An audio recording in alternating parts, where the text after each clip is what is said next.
સમાચાર હવે વડોદરાથી મળી રહ્યા છે, જ્યાં આવાસ યોજનાના ડ્રોને લઈને વિવાદ સર્જાયો। 3 વર્ષની રાહ જોયા બાદ આજે ડ્રો થશે તેવો મેસેજ મળતા સેંકડો લાભાર્થીઓ નોકરી ધંધો છોડીને પહોંચ્યા હતા। ભાયલી, બિલ, સેવાસી અને સયાજીપુરાના 2709 મકાનનો ડ્રો આજે સવારે 10 વાગે સર સયાજીરાવ નગર ગૃહમાં યોજાવાનો હતો।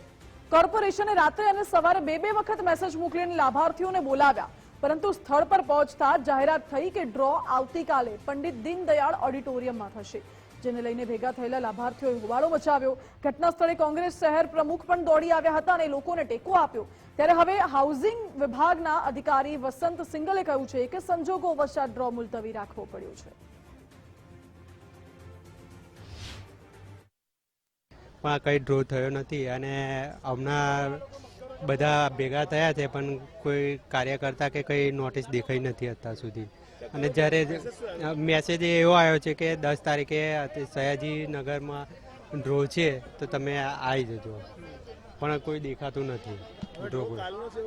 એ દીનદયાળ ઉપાધ્યાયમાં છે, હવે ગઈકાલનો છે, પણ જે આજનો મેસેજ હતો આજે 10 તારીખ છે એનો કોઈ મેસેજ નથી આવ્યો કે ડ્રો કેન્સલ થયો છે। આજે ડ્રો થવાનો છે કે અમને મેસેજ આવ્યો હતો કે તમે જે ફોર્મ ભરેલ ને એનો ડ્રો અહીંયા થવાનો છે, એટલે અમે લોકો આ બાજુ આવ્યા, પણ અહીંયા આવ્યા તો અમે બેનર જોયું તો ફેક છે, તો એનું કોઈ અમને કોઈ મેસેજ નથી આવ્યું કે નથી થવાનું આજે ને કાલ, એવું કહે છે કે કાલે થવાનું છે। તો આજે નથી આવ્યા તો 10 થી 5 નો ટાઈમ આપ્યો છે, તો આજે નથી આવ્યા તો હું ગેરંટી લેશે કે કાલે આવવાના છે?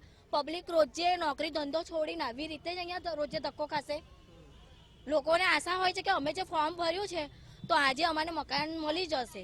એ માં કલાલી બડા ગણેશ મંદિર ની બાજુમાં પ્લે કર્યું હતું, એની અંદર 20,000 રૂપિયા ભર્યા હતા, પણ 3 વર્ષ પછી આજે પહેલી વાર ડ્રો થવાનો છે અને ડ્રો માટે અમે આવેલ છે। પણ અહીંયા આગળ આવ્યા પછી એ લોકો 2 કલાક પછી એવું કીધું છે કે ડ્રો કેન્સલ કરેલ છે, તો ડ્રો કેન્સલ કરે છે તો એ લોકોએ મેસેજ આપ્યો નથી, પ્લસ અમને 10 થી 5 નો ટાઈમ આપેલ છે, તો હજી તો 11 વાગ્યા છે, 5 વાગ્યા સુધીને અમે અહીંયા આટલી પબ્લિક ઊભી છે, તો એ લોકો કલાક લેટ કરી શકે? આખો દિવસ કેમ કેન્સલ કર્યો? બીજા બધા નોકરી ધંધો કરીને છોડીને આવ્યા છે। કોર્પોરેશનનું અનગઢ વહીવટ અને ભ્રષ્ટ શાસનના કારણે આ લોકોને, જે ગરીબ અને મધ્ય વર્ગના લોકો છે, જેમના પોતાના સપનાના મકાન માટે એક પૈસો ભેગો કર્યો હોય, મહેનતથી એ લોકો એમાં 20,000 રૂપિયા 3 વર્ષ પહેલા ભરેલા હોય, અને આજે 3 વર્ષે જ્યારે એક આશા અને ઉમ્મીદ લઈને આવ્યા હતા કે અમારો ડ્રો થશે અને અમને અમારું ઘરનું ઘર મળશે, તો ત્યારે તમે જુઓ કે અહીંયા એને ધક્કો પડ્યો। અહીંયા નથી કોઈ કોર્પોરેશન અધિકારી ત્યારે હાજર, 9 વાગ્યાના લોકો અહીંયા આવી ગયા છે,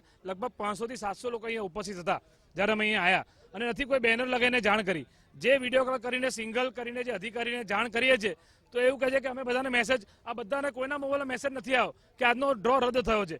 વાત એવી છે કે આખું અંધેર નગરીને ગંડુડે રાજા જેવું તંત્ર આ કોર્પોરેશનનું ચાલી રહ્યું છે।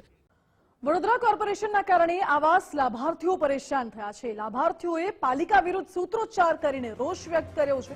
આવાસ ડ્રોનો મેસેજ કર્યા બાદ ડ્રો ન કરતા લાભાર્થીઓમાં ભારે રોષ જોવા મળ્યો।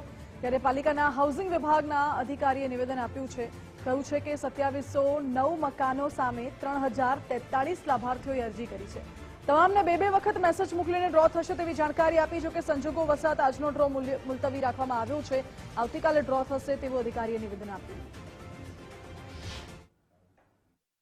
પ્રધાનમંત્રી આવાસ યોજના હેઠળ 2709 જેટલા આવાસો માટેનો ડ્રો કાર્યક્રમ પંડિત દીનદયાળ નગર ગૃહ ખાતે આવતીકાલે 11 કલાકે રાખવામાં આવ્યો છે। એ બાબતે અમે ગઈકાલે સાંજે અને આજે સવારે 8 કલાકે 2 વખત ગુજરાતીમાં મેસેજ કરી 3043 જેટલી અરજીઓ જે મંજૂર થઈ છે ને એટલા લોકોને અમે SMS થી જાણ કરવામાં આવેલ છે, અને આ મેસેજ ગુજરાતીમાં જ અને સ્પેસિફિક લખવામાં આવ્યો છે કે પંડિત દીનદયાળ નગર ગૃહ ખાતે આવતીકાલે 10 કલાકે રાખવામાં। 10 તારીખનો મેસેજ કર્યો છે કે નથી કર્યો? 10 તારીખનો મેસેજ પ્રથમ કર્યો હતો અને એમાં સંજોગોવશાત કારણોસર એ રદ થઈને અમે પોસ્ટપોન કર્યો છે, એ 11 તારીખે કર્યો છે।